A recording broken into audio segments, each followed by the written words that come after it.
Mga katrops, welcome back ulit sa aking channel, Sports React PH. At ngayon nga ay pag-uusapan natin ang balitang lilipat na lamang nga po si Mikey Williams sa Japan B-League.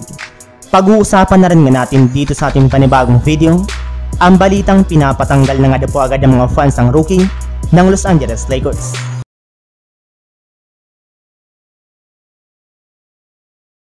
Ilang araw lamang nga po mga katrops ang nakakalipas mula ng ibulgar ng PBA chairman na si Ricky Vargas na isa nga po si Mikey Williams sa mga players na humingi ng napakalaking halaga bago maglaro sa Gilas, Pilipinas, ay may inilabas rin naman nga pong balita ngayong araw na maging ang TNT nga po ay nagkakaproblema na rin sa kanya sa paghingi ulit nito ng napakalaking kontrata.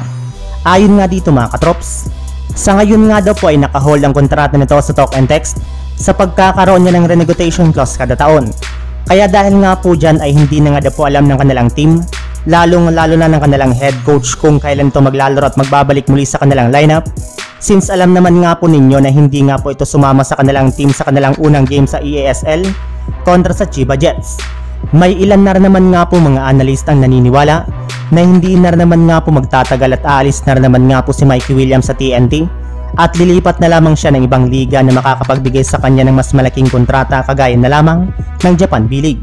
Maliban rin nga po kay Mikey Williams ay nagka-problema rin naman nga po ito sa kanilang player na si RR Pugoy matapos ikumpirma kahapon na ito nga daw po ang naibalitang PBA player na merong sakit sa puso.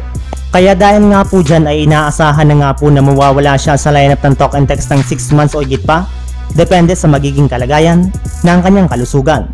Samantala, dumako naman tayo sa ating sunod na pag-uusapan sa balitang pinapatanggal na nga daw po agad ng mga fans ng rookie ng Los Angeles Lakers. Kung inyo nga pong napanood ang mga laro ng Lakers ngayong preseason, ang kanilang mga batang players nga po ang pinapayagan nilang tumapos ng kanilang mga laban.